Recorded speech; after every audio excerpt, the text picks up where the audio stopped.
Il est temps de faire un petit bilan palette. Qu'est-ce que je garde et qu'est-ce que je vais pas garder? Je vous en parle tout de suite. Bonjour à tous et bienvenue sur le channel.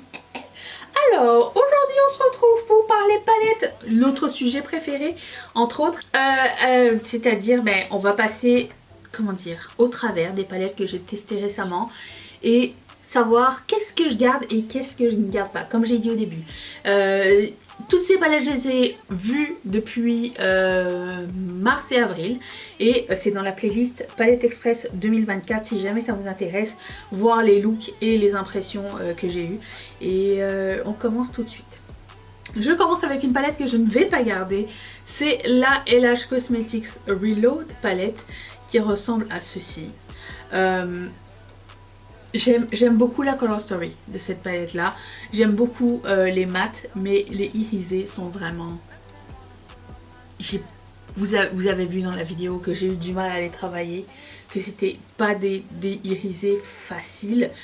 En texture, au doigt, ils semblent incroyables, mais ils sont pas spéciaux. C'est comme on dirait des irisés métalliques mat. Je sais pas trop comment expliquer. Ça a rien de foufou dans la palette. J'imagine que si tu topes avec les fards à effet de la marque, ça peut donner un super cool combo. En général, quand Lindberg fait des palettes, il y a comment dire, une pensée pour utiliser d'autres items de sa boutique pour les utiliser avec...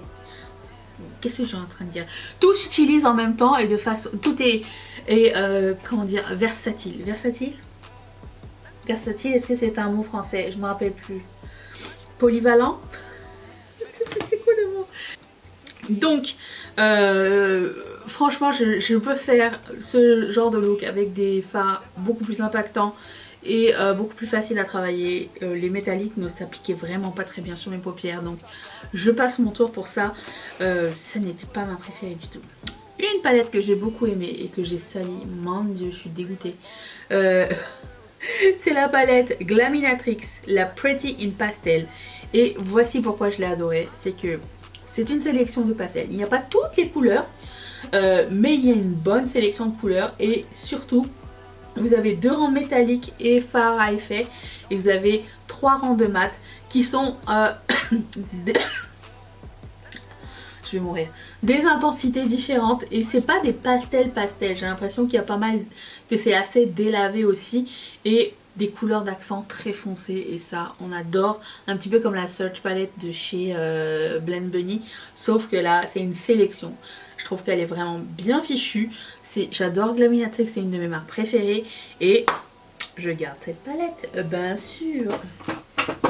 Ensuite, Halo Bean. Il s'était passé quelque chose avec cette palette, non? C'était celle-ci?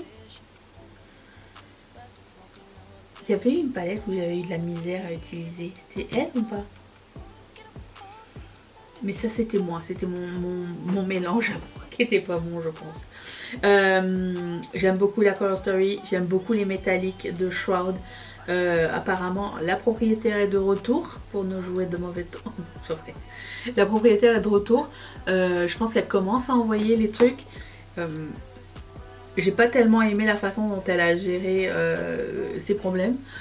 Du coup, je pense pas commander chez eux tout de suite. J'étais un petit peu restée... On est tous restés dans le noir depuis le Black Friday. Pas de mail, pas d'annonce sur Instagram ou quoi. C'était vraiment très mal géré. Mais j'aime beaucoup ce qu'ils ont fait en général. Donc, je garde. Ensuite... la collaboration de Diandra Nicole et Bella Butterbar, c'est une palette qui s'appelle Ultra Violet, qui ressemble à ceci. J'adore les violets, vous le savez.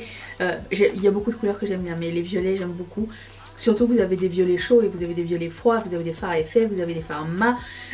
Franchement, incroyable palette. Bella Butterbar est vraiment une très bonne marque que j'aime beaucoup. Mais... se vendait avec, il y avait des glosses que j'ai pas pris mais il y avait des pigments. Je me suis séparée de tous les pigments de cette collaboration. Très décevant, on m'avait vu les mettre plusieurs fois et ça a été un échec total. Je pensais que ça avait la texture du talc, c'était transparent, patchy, Pourtant c'était des lumineux, j'ai trouvé ça très très très déprimant. Donc ça on n'aura plus, on garde derrière. Ensuite Scooby-Doo et Glamlight. Là, oh mon dieu, ils vont me faire le dire.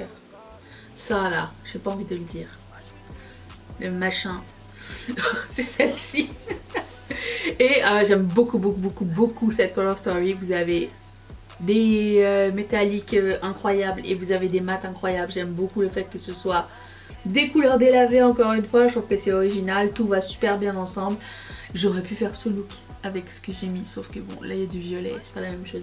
Ah si, il y en a. Mais là il y a du rose. Glamlight, on adore. Oh, ils nous ont fait une petite blague aussi pendant le... Ah, plus le faux. Poisson d'avril, ils ont sorti une fausse collaboration McDo. Je trouve que c'était chien. Je l'ai pris personnellement. D'autant plus que tout le monde m'envoyait les screens et à chaque fois que j'essayais d'y aller, pas des screens mais des stories, ça marchait plus. Ils ont retiré la story genre super rapidement. Donc est-ce que c'était vrai ou est-ce que c'était pas vrai? Telle est la question, nous ne savons pas.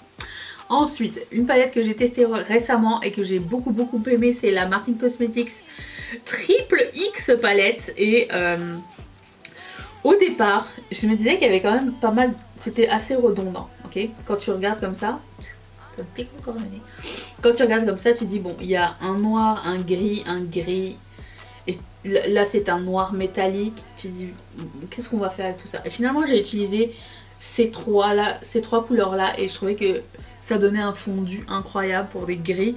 C'est toujours un petit peu touché parce que le gris tu le mélanges et ça devient une bouillabaisse assez rapidement, sauf que là ben, ça s'est très bien passé. Il y avait cette espèce de mint qui est une touche incroyable aussi dans cette palette là parce que tu peux le mélanger avec le gris, tu peux quasiment tout mélanger avec le gris, mais il faut faire attention que ça se mélange pas trop, genre il faut le mélanger avec parcimonie parce que si ça se mélange trop, le mint va devenir gris. Mais là pour le coup, étant donné qu'il y a une espèce, on dirait qu'il y a comme un sous-ton gris dans ce mint et on dirait que tout allait vraiment super bien ensemble. J'aime beaucoup les métalliques, j'aime beaucoup les fards à effet et je suis ressortie de ce look. J'étais une femme nouvelle. J'ai adoré le look que j'ai fait avec. Je me sentais en confiance, c'est tout ce qu'on demande. Ensuite, récemment, j'ai testé cette palette là et en plus... Le truc, j'ai testé cette palette là, elle était à moins 20% au moment où je l'ai testée et quelqu'un m'a dit qu'elle était sold out. Je suis dégoûtée. C'est la Nomad Cosmetics Ghost Town USA et j'ai testé cette partie neutre que j'ai beaucoup aimé et je n'ai que envie, c'est de retourner cette palette là pour voir ça donne quoi les combos de couleurs parce qu'elle est vraiment bien fichue. Vous partez du clair au plus foncé. Si vous savez pas comment gérer ce genre de color story, il vous montre et ça j'ai trouvé ça très cool. Après ça les lumineux, bah tu gères comme tu veux. Ils peuvent arrêter d'avoir des gens dehors s'il vous plaît? Ça se peut-tu ça? Bref, très chouette palette froide et fun à la fois. Et ce que je porte aujourd'hui sur les yeux, c'est cette palette incroyable de chez Odenzai. C'est la Mighty Monster et je pense que c'est une édition limitée et je sais pas si ça existe toujours, mais je mettrai... Non, j'ai mis le lien, c'était la vidéo d'hier. Si vous n'avez pas suivi, c'est ce que j'ai là. Qu'est-ce qu'elle est belle. Qu'est-ce qu'elle est belle cette palette. J'ai essayé 1, 2, 3 métalliques à effet.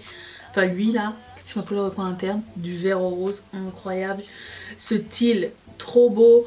Tout va super bien. C'est super inspirant. J'aime bien quand... Moi, ça me dérange pas que les palettes elles soient rangées un petit peu comme elles. Mais ma créativité fonctionne mieux quand c'est dérangé. Comme ça, j'ai pas de color story préétabli. Je vois vraiment comme avec le flow et c'est ça que ça a donné et je suis ravie. J'adore cette palette là, elle est très belle. Je ne peux que vous la recommander et voici, donc on se sépare d'une seule palette. Ça va quand même, je te mets dans le déclutter qui va être une vidéo très prochaine. Hop là. Et je vous retrouve demain ou... Oui, normalement demain pour une nouvelle vidéo. Merci beaucoup d'avoir passé ce moment avec moi.